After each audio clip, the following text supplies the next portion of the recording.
Today, we're going to talk about crushing the intro meeting for a financial plan with a prospect. So, 3 tips today. First one, when it comes to your niche, describing is better than defining.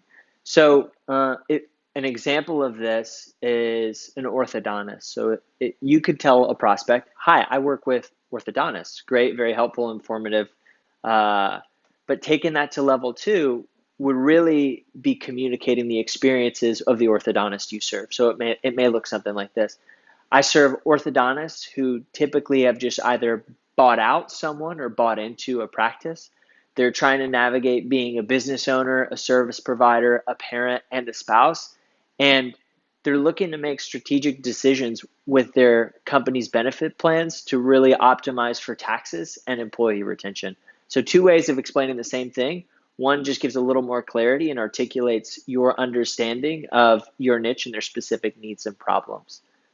Step number 2 for having a great financial planning intro meeting is it's what I call the 95-5 rule, which essentially means your goal should be to talk 5% of the time and listen the other 95% of the time.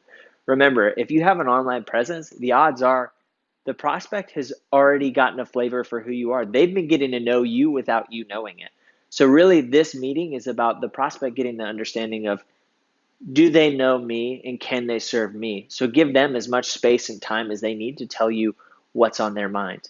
A way to help with this is to have a list of 3 things. If you can only tell the prospect 3 things, make sure that you tell those and you have those dialed in. Don't come with a laundry list of things that you want to communicate to the client, because you may talk more than you listen, which isn't good. And of course, this is a framework. If your prospect is very high fact finder and has lots of questions for you, definitely feel free to talk more, because that's where the client took the conversation. But a good rule of thumb is to listen and come with an intention to listen and to talk only as the client needs it.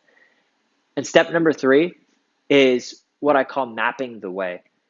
Essentially what this means is just paint the picture for the prospect. Where do you go from here? How many more meetings? What's the turnaround time? What is it going to look like to be a new client of the firm? Really paint that picture and give that clarity so that there's no surprises with emails, follow-ups, documents that are going to be asked for. Paint a picture of what it's going to look like all the way to plan presentation so that they know exactly what they're signing up for and what to expect and when to expect it.